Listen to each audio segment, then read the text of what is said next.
Assalamualaikum warahmatullahi wabarakatuh. Perkenalkan, nama saya Emilia. Saya mahasiswa Universitas Terbuka UPBJJ UT Pontianak.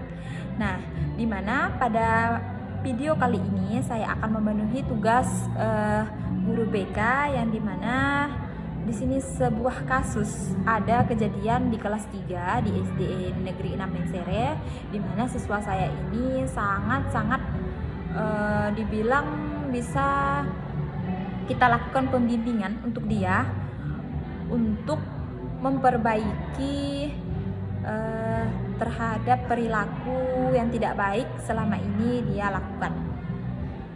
Dari kasus ini, siswa tersebut duduk di kelas 5, dia mengambil hak atau barang temannya di kelas 3 dan di kelas 5. Ini merupakan tindakan yang paling di luar atau di atas dari sikap-sikap yang biasa saya tempuh untuk siswa kelas tingkatan SD.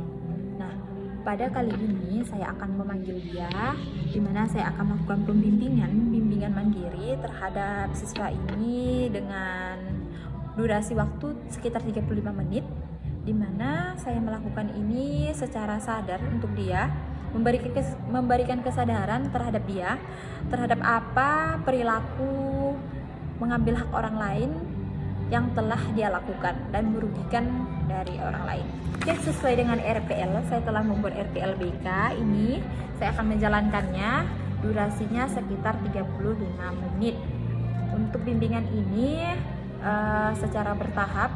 Hari pertama ini saya melakukan pengarahan, hari besok, hari kedua, hari ketiga, dan seterusnya terus saya bimbing dia. Dari poin-poin yang telah nanti dia catat, hal apa saja yang mau atau ingin dilakukannya. Dari situ saya akan menyeleksi apakah si Tommy ini mampu berubah atau tidaknya. Dari kasus dia, saya dapat membuat rangkaian permasalahan yang dihadapi dan bagaimana cara memberikan solusi terhadap kasus si Tommy ini. Oke, apa kabar Tommy? Nah, sekarang Ibu tahu kan kenapa Tommy dipanggil di ruangan ini? Nah, ada Ibu dengar itu informasi dari temannya bahwa si Tommy ini telah melakukan perbuatan yang merugikan orang lain. Benar? Benar. Nah, jadi di mana lokasi kejadiannya? Di kelas. Di kelas. Mengapa mengambil hak barang atau barang temannya? Saya tidak dikasih jajan, saya habis 2.000. Jadi uangnya buat apa? Buat beli mainan. Buat beli mainan. Tapi sadar apa yang dilakukan? Ya. Lalu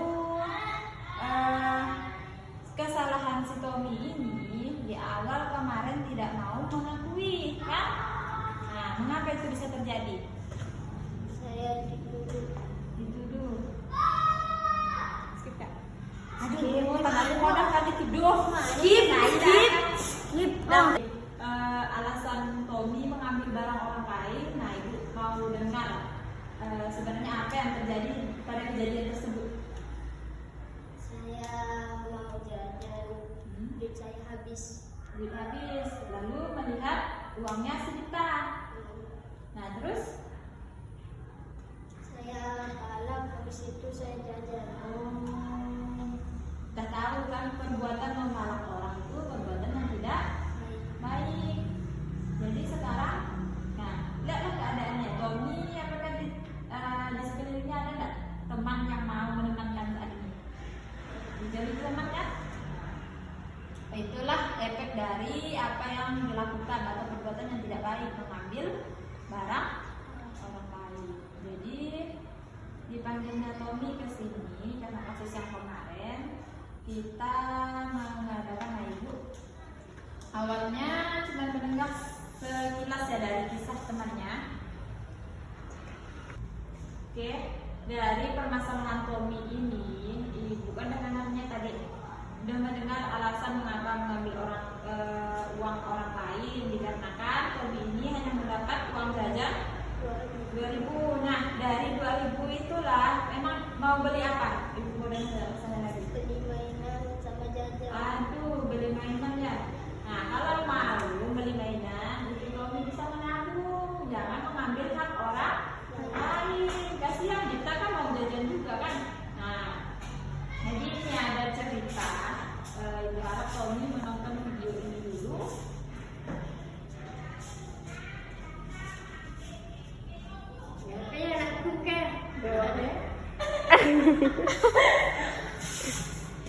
Mas Kibran tadi langsung balik.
tapi berarti sekali bagi si Dita.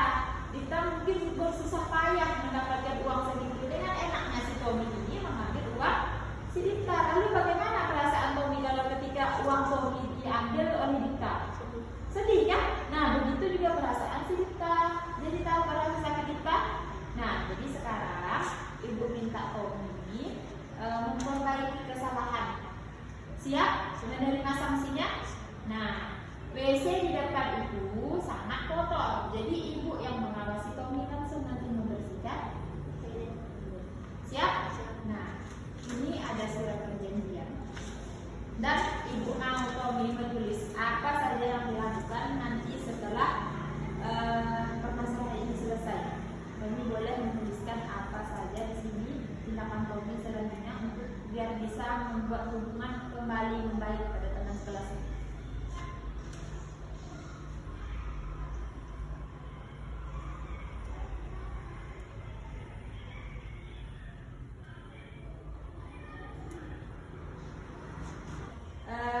Nanti poin-poin yang Tommy tulis ini akan ibu lihat hari ke hari perubahan dari Tommy ini. Oke, setiap hari ibu membimbing Tommy bagaimana Tommy pelaksanaan apa yang ingin disampaikan oleh Tommy yang ingin memperbaiki kesalahan kepada temannya sekelas. Nah, senang nggak kalau teman sekelas tidak ada yang menegur Tommy? Nah, senang nggak artinya? Lalu bagaimana hubungan saat belajar? Kita namanya belajar kan ada namanya tugas-tugas diskusi kan? Nah, apakah Tommy dibantu oleh temannya? Tidak kan? Nah, itulah efek dari mencuri nyesal.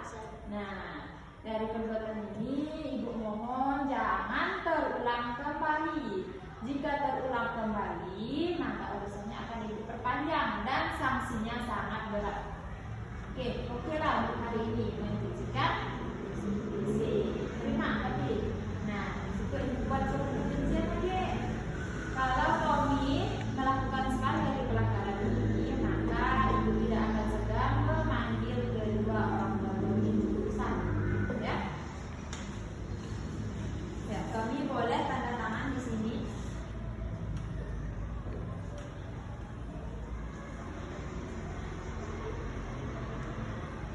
Oke. Untuk yang terakhir ibu tanya. Pertama, apa tindakan Tommy untuk meminta maaf kepada Dita? Saya akan meminta maaf kepada Dita saat dia kesekian. Lalu apakah Tommy ini siap mengganti uang Dita yang telah diambil? Nah, berapa besar itu uang yang diambil? 100.000. Dengan cara apa Tommy menggantinya nanti? Jangan mengambil uang orang lain lagi. Nah, berarti Tommy harus meminta kepada orang tua untuk mengganti uangnya si Dita, lalu minta maaf kepada si Dita. Dan juga ibu dengar si Tommy ini sering sekali jahil kepada teman-teman yang lain. Apakah itu benar? Nah, lalu bagaimana Tommy ini merasa diasingkan? Lalu sedih kan? Merasa sedih. Lalu dari kasus ini ada ibu dengar Tommy mau minta pindah kelas. Salah, itu tindakan yang salah. Jadi mulailah dari hati si Tommy. Berarti Tommy harus meminta maaf kepada teman-temannya dan tidak boleh lagi mengulangi perbuatan tersebut. Oke. Nah, kita itu ibu maafkan. Lalu besok Tommy harus memperbaiki hubungan Tommy kepada teman-teman